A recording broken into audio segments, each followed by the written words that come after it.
Welcome back to the Triple Double Watch, guys. We are back in person. I got Ant come up with me to join me. We got special guest Braden here with us. We're all going to the Cardinals game this weekend versus the Braves. Going to be a really good one. He's a trader, wearing some Braves stuff.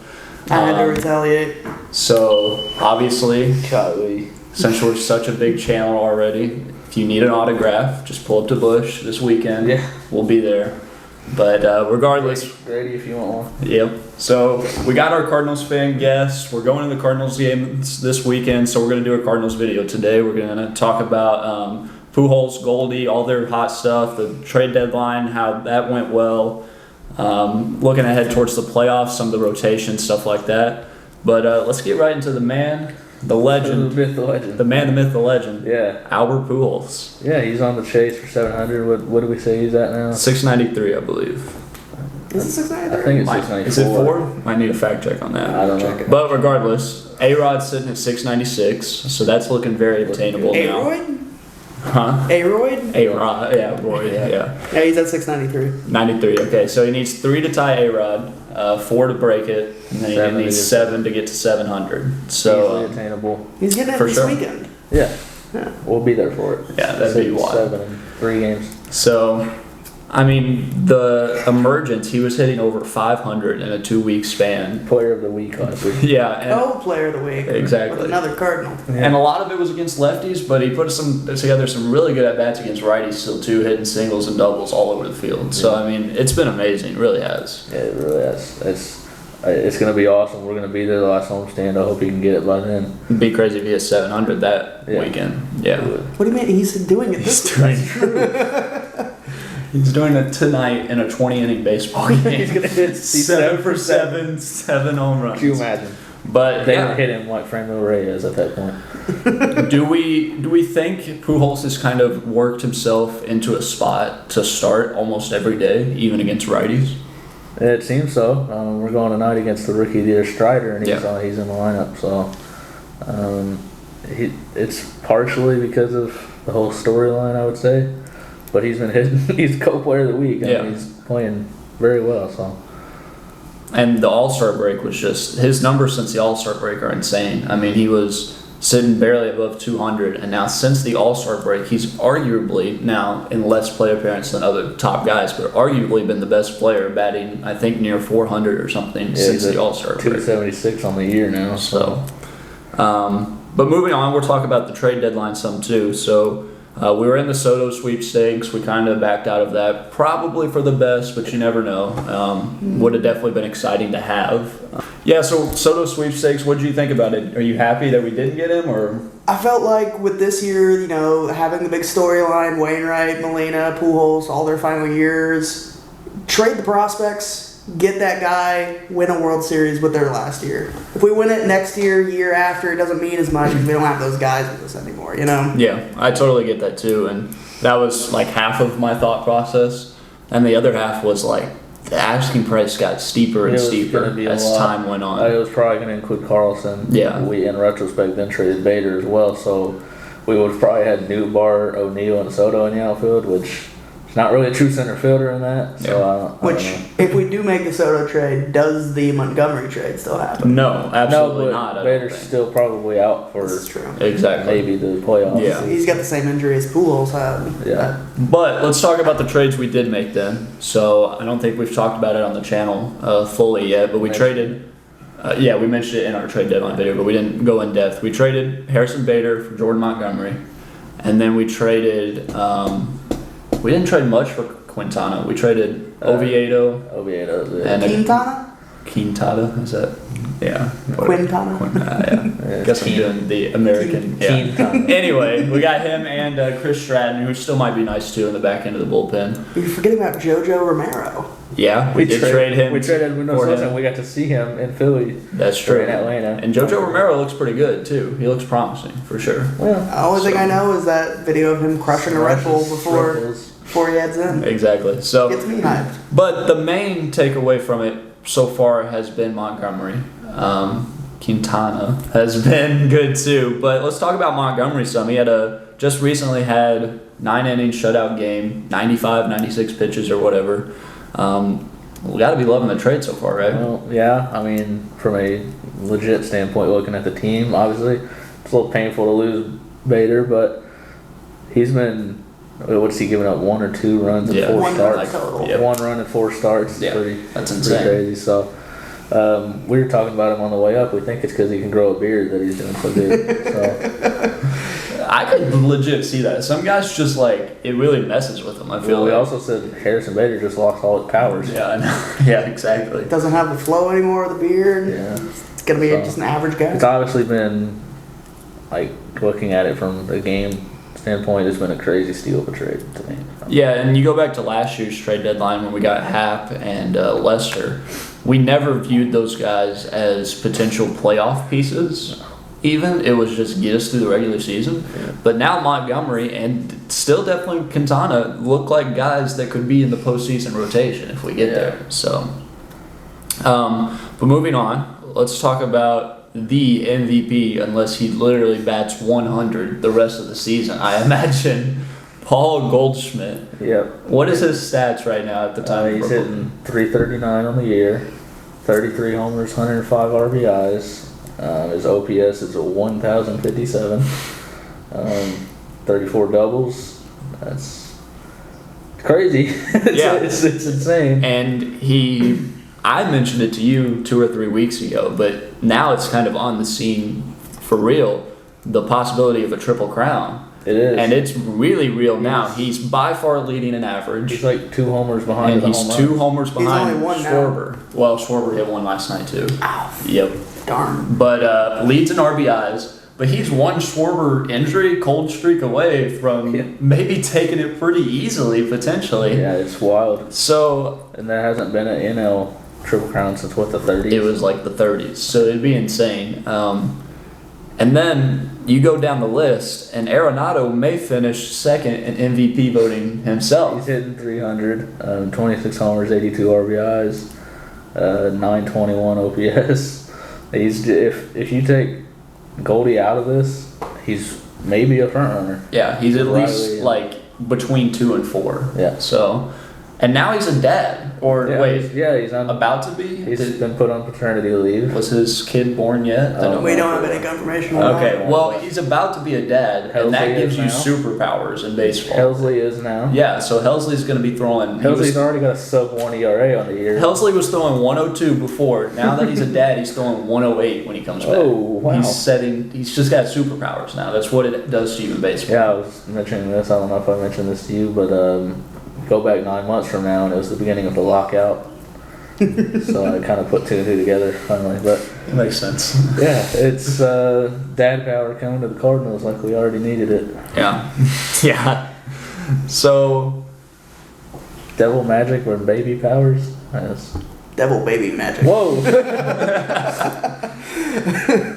But we've worked ourselves into a spot too where we feel pretty good about the playoffs. I think a 6-game lead now over Milwaukee. I can't hear them from 3 back. Exactly. Or double 3 back. Yeah, exactly. So, do we feel safe about the division? Do we think it's pretty much in hand? One thing I always have to think of is going back to 2011. This time of the year we were down 10. And in that short amount of time, month and a half, we came all the way back from 10. So 6 being nowhere near 10, we're not safe yet. We can't let off the gas pedal just yet. Yeah, that's definitely true. And me and Ann talked about it some, where I think there's 5 games left between Milwaukee and St. Louis. Milwaukee's going to have to at least win 4 of the 5, it feels like, against us to have a legit shot. Milwaukee's schedule is still harder than ours too. We have a lot of games left. Yeah, we have 1 series against Washington left, 1 against Chicago, and 2 against Pittsburgh. The second half knowing we had one of the weakest schedules. Yeah. So I mean, we needed this to happen. And on comparing it to 2011, yeah, that was crazy, but the schedule broke right for us and broke bad for other teams too. So I almost feel safer about this 6-game lead than I would have in whatever shoes in the 10-game lead. I feel a lot safer because Milwaukee is a lot worse than they were before the trade deadline. They had one of the best rotations, which they still do, but they also had an amazing bullpen, and that's gone. Yeah. It just felt like after their trade deadline, the confidence of the team just diminished. Granted, the Hater has been awful since the trade deadline, obviously, but still. But then Taylor Rogers hasn't been good for Milwaukee. What's he got, like a 7.2 ERA? Yeah, since coming over. And Devin Williams still been pretty good. But other than that, they've kind of just been piecing together and hoping. And sometimes they get really dominant performances, and other times it falls apart. And this lineup has been barely above average all year, so it's not just going to power their way through games, especially when they played the Dodgers just recently, 2 different series. They just got smacked around by them. So it took a McCutchen 2-home run game for them to just win one. Yeah, exactly. So looking forward to the playoffs then, hopefully win the division. Even if we somehow don't, we'd probably be in a good spot for the wild card. What do you think our playoff rotation would look like? We actually talked a little bit about this on the way up. It's kind of, I think we both agree, it could be matchup based. Yeah. If there's a right-handed dominant lineup, we're probably not going to see Quintana. Yep. If there's a lot of lefties in the team we're playing, you might. But then it's like, who do you bump out, Wainwright or Michaelis? Mm-hmm. Michaelis been a little bit inconsistent lately, but I think right now it's Michaelis, Wainwright, Montgomery, unless there's a lefty dominant lineup we're facing for whatever reason. Yeah, and then that would be for the 3-game set for sure. And for the 40, just throw Quintana as the 4th. Yeah, for the 5. And I don't think we can fully rule out Flaherty still. True. The guy looked good in his most recent we could really rehab use him start. if he's not fully built up, use him as a reliever. Yeah. Just a guy come in, get you 2 to 3 innings. Hopefully he's... I just can't trust Flaherty because we really haven't had him for more than like a couple weeks at a time since, 2019? Yeah, you definitely can't count on it, but if he somehow gets right in the next 2-3 weeks, it's a nice bonus. Then it's going to be, so. I just don't think he'll be in especially a 3-game series. I think we got Wainwright, Michaelis, Montgomery. Yeah, in a 3-game series, I don't think he would start, but he would at some point be in some high leverage 2 to 3 inning role. Same with Quintana in that set. Exactly. But Flaherty looked good in his most recent start. It sucked last year because Wainwright was great in the wild card game and probably would have started it either way. But to not have Flaherty, he was in the bullpen for that game and just never got an opportunity. Yeah. So it'd be nice if he builds himself up back to 75, 90 pitches at least, and especially if we get to the NLCS and DS to have a start in those. But who was it that we threw out there for the Chris Taylor home run? Reyes, yeah. Yep. So. Yeah. God. And then looking forward to the postseason too, do we feel confident about the bullpen overall? I don't know what else are we gonna do. I mean, we're not gonna change. We obviously, but too late now.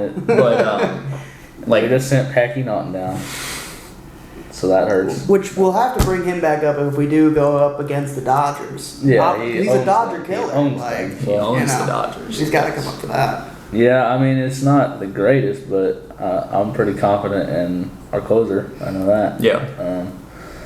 You got Helsley there. If Gallegos can get right, he's good. You got Hicks throwing 105 or something. So you got to like the guys. It's just they got to be right. Yeah, and I think Palante will provide a boost in mid innings too. One thing to consider is here recently when they haven't been inconsistent, Waino and Michaelis have done 9-inning games, no problem. So exactly. Yeah. If you got that going, you only might need a guy for the 9th. Yeah, exactly. So. Goldie and Arenado, like we said, have been great. 1-2 in MVP voting potentially. Goldie's definite one, barring a fall off. But looking at the rest of the lineup, we've had a lot of different guys step up throughout the year. Nootbaar recently has been great. Pujols has been great recently. Earlier in the year, we had guys like Donovan step up huge when there was injuries. Gorman's been there all year. But come playoff time, the rest of this lineup's kind of young now. Carlson, Gorman, all the rookies, Donovan, Yepes if he's in the lineup any. Who are we going to trust to step up big in a 3-game shortened series? Well, obviously you want everybody, but I think our outfielders are going to have to be the key. We need last year's version of Tyler O'Neill. Yeah. O'Neill needs to step up. Carlson, I don't know what's going on with him lately. He's not playing, but O'Neill, Carlson, Nootbaar is our everyday outfield when healthy it appears. So I think all 3 of them are going to have to play a huge role. I really would like to see Tommy Edman at the top of the lineup regularly again. Ideally, I'd like Edman, Carlson, the 2 MVPs, and then you can roll. I guess if Albert's DHing, I kind of like him 5, or Gorman, whoever, and then you go O'Neal and them at the bottom. But I really think the outfielders are the ones that are going to have to step it up. Well, with Yepez officially back, do you give him a shot in right field? You could. I think I said this earlier. You could run a little bit of a platoon. Lefties, he's out there. Righties, Newbar is. So You could run if O'Neal continues to struggle. Yepez in right, Carlson in center, Newton left, could or swap Yepez and Lars. I don't know if I trust Yepez's defense in the outfield enough for playoff defense. Yeah. I want to see him pull a Nelson Cruz out in right field. I don't. It's a very similar feel. And it's one of those things that might come down to, do we feel like we're going to need the extra pop in the lineup? And if we need the super extra pop in the lineup, we think it might be Carlson that comes out. We didn't even mention him, but Donovan, I've been staring at this. He has the 5th most hits on our team this year. And he's not even played every day. Yeah, exactly. And didn't play the whole month of April. Yeah, he's hit 298. He's added 82 hits this year, which is 5th most behind the 2 MVPs, Edman and Carlson. Yeah. So, and I'll say this, though. No matter what lineup we end up rolling out, it feels different than last year because now we do have Donovan, another lefty. We have Newbar that's stepped up, another lefty. Gorman that's stepped up, another lefty. If we roll our healthy full lineup right now, and if you have Pujols DHing or Gorman, you have the other guy on the bench. You have Donovan and Yepez on the bench. So I mean, it feels. And that's what I'm saying. So you have options from the right and left side of the plate, which makes it really tough on the opposing manager to manage the bullpen. Do you send a lefty out there against Albert, or Exactly. do you send a righty against Gorman? And I'll be honest, though, I've talked about this before. I don't think teams, especially come playoff time, I understand regular season's different. You got to give everybody some innings. I don't think a team should ever throw a lefty against us. Yeah. Ever. Even in the bullpen. If you have a lefty go against Goldie, Arenado, or Pujols, or Tyler O'Neill for that matter, it is rats. And our 2 switch hitters are much better from the right Exactly. side. Exactly. Exactly. And then you'll have Yepez off the bench. It helps Paul DeYoung out too some. So I would literally never throw a lefty against us. We'll see if that ever happens come Don't playoff speak time. it into existence. I know. They just keep doing it though. So. I know. They just keep doing it. It's So, hey, in the regular season, please throw all your lefties so Pujols can go Yeah, ham. well, the Braves decided to not do that. Yeah, the Braves It did just lined up. In most of these teams, it's just the way they line up. They're not going to skip a start. Yeah, because in Pujols regular is sitting there. season, yeah. But, Yeah, so we're looking good. it's fun. We are going to these games. We're going to some I more got, games like, in the future. 10 games down the stretch I'll be at the next last month. So we are all in. We are invested. We're hoping to see some playoff baseball.